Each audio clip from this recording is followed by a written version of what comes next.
The highway stretched endlessly beneath a canvas of stars, with only the hum of the engine and the occasional hiss of the wind breaking the silence. For Tom, a long-haul trucker with over a decade on the road, this was home. He had seen it all: rural towns sleeping under the weight of night, restless highways echoing with the whispers of past travelers, and the ghostly figures of hitchhikers that seemed to appear out of nowhere. It was a crisp autumn evening when Tom picked up a load in Chicago, destined for a small town in Maine. He had made the drive many times before, and despite the weight of the cargo, he felt a familiar thrill rush through him. The thrill of the open road was intoxicating, a reminder of freedom and solitude. As he hit the highway, the moon hung low, casting eerie shadows over the cracked asphalt. He flipped on the radio, tuning into an old country station, the comforting twang grounding him amidst the isolation. The first few hours passed without incident. He stopped at a diner for a late-night meal, greeted by the waitress with tired eyes who barely smiled. The place was empty, save for a couple of truckers hunched over their plates, eyes glazed and distant. "Be careful out there," one of them warned as Tom paid his bill. "Heard about some weird stuff happening on Route 29. People vanishing, strange lights in the woods," Tom chuckled, brushing it off. "It's just the stories we tell to keep ourselves awake. I'll be fine."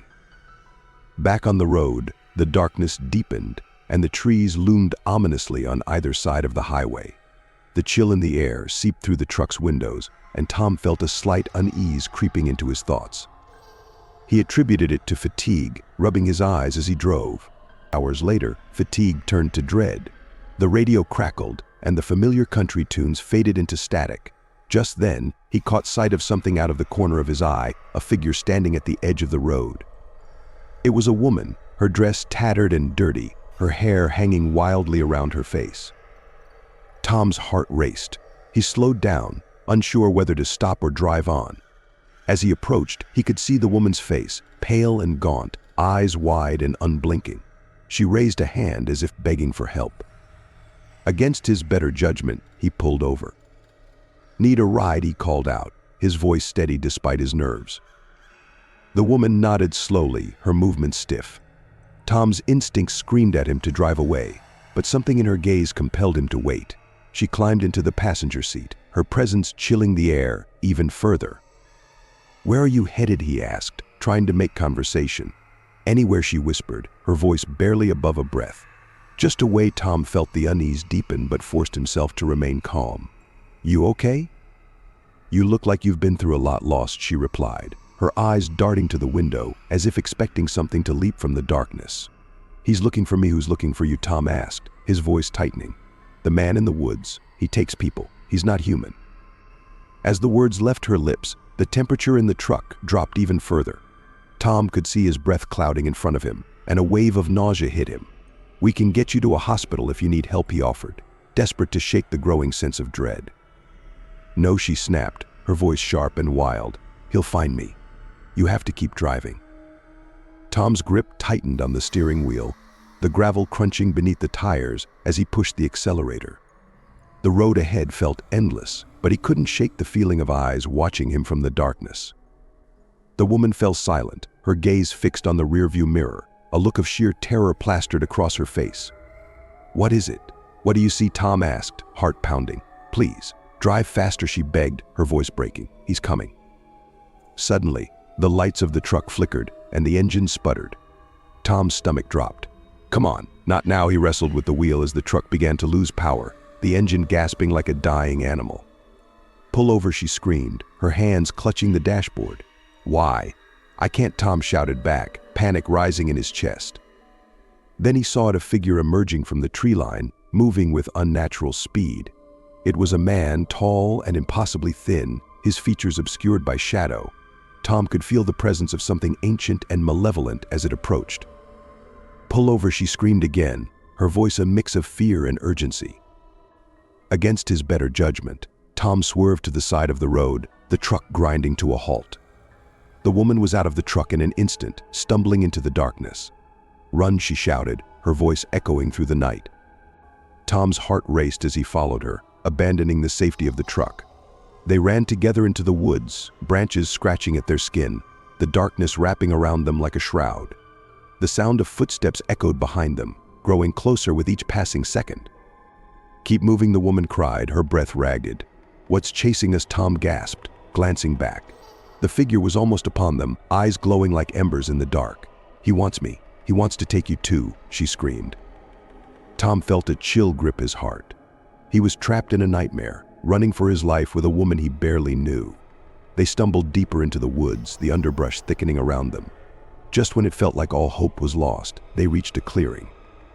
The moonlight spilled over them, illuminating a dilapidated cabin. "Inside," she shouted, and they rushed through the door, slamming it shut behind them. The cabin was dark and musty, the air thick with the scent of rot.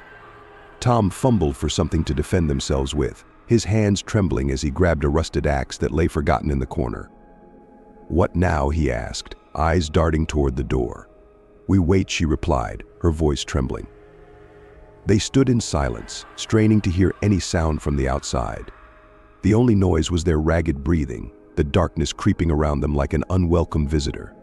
Tom glanced at the woman, who seemed lost in thought, her expression distant. "Are you okay?" he asked gently, hoping to ease her panic. "No," she whispered, tears glistening in her eyes. "He's always there. I thought I could escape, but he never lets go."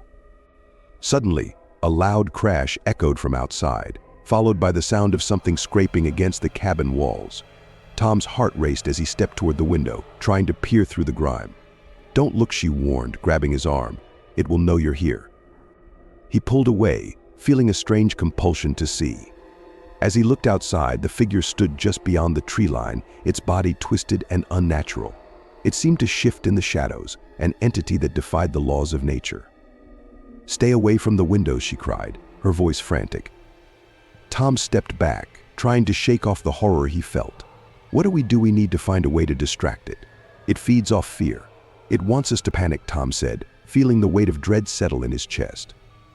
"How can we not panic? Remember why you're here. Why you keep driving," she urged, her eyes locking onto his. "You have to fight it. Don't let it win." Gathering his courage, Tom took a deep breath. He needed to remain calm. "All right. I can do this," he said, trying to sound braver than he felt. "Good. Now find something to make noise," she instructed. "It's drawn to sound." Tom searched the cabin, rummaging through the clutter until he found an old metal pot. He grabbed a wooden spoon and started banging it against the pot, the sound echoing through the small space. The noise rang out into the night, and he could feel the darkness shifting outside, the figure hesitating as it registered the sound. "Keep going," she urged, her eyes wide. With every bang of the pot, the figure recoiled, but Tom could see it growing agitated. It howled, a sound that sent chills down his spine, resonating with a primal rage. He continued to hit the pot, heart racing as he felt the presence of the figure drawing closer again. Suddenly, the door rattled, and a loud crash echoed as it burst open. Tom swung around, axe raised, but the woman shouted, "No, don't fight it. It will only make it worse." As the figure entered the cabin, it was like stepping into another realm. The air grew thick and heavy, the shadows contorting into grotesque shapes. Tom could feel it pulling at him, like a dark mist wrapping around his mind. "Stay with me," she shouted, stepping in front of him. "I can't," he gasped, struggling against the sensation. "Remember who you are." "Focus," she yelled, her voice breaking through the fog that threatened to consume him. Tom closed his eyes, trying to recall his reasons for driving all those miles. The open road, the thrill of adventure, the people he'd met along the way.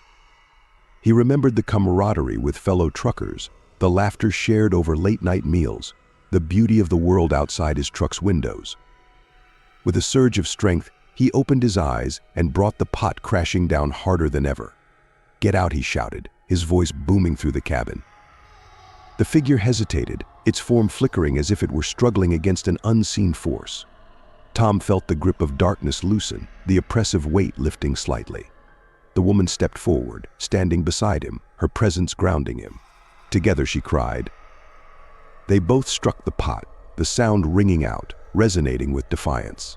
The figure let out a bone-chilling shriek, the sound reverberating through the cabin and into the woods beyond. With each strike, the darkness began to recede, the figure shrinking back into the shadows. Suddenly, with one last desperate blow, Tom slammed the pot against the ground, and the figure dissolved into a mist, dissipating into the night. Breathless, Tom and the woman stood in the cabin, the air now calm. Did we? Did we do it, he asked, still clutching the axe. Yes, she whispered, tears of relief streaming down her face. We did. As dawn broke, the first light of morning crept through the cabin windows, illuminating the space with a warm glow.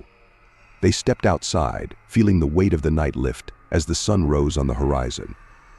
Thank you, she said, her voice soft. What now? Tom asked, still trying to process what had just happened. I can go back now. I'll find my way home, she replied, a newfound determination in her eyes. Tom nodded, watching as she began to walk back toward the road.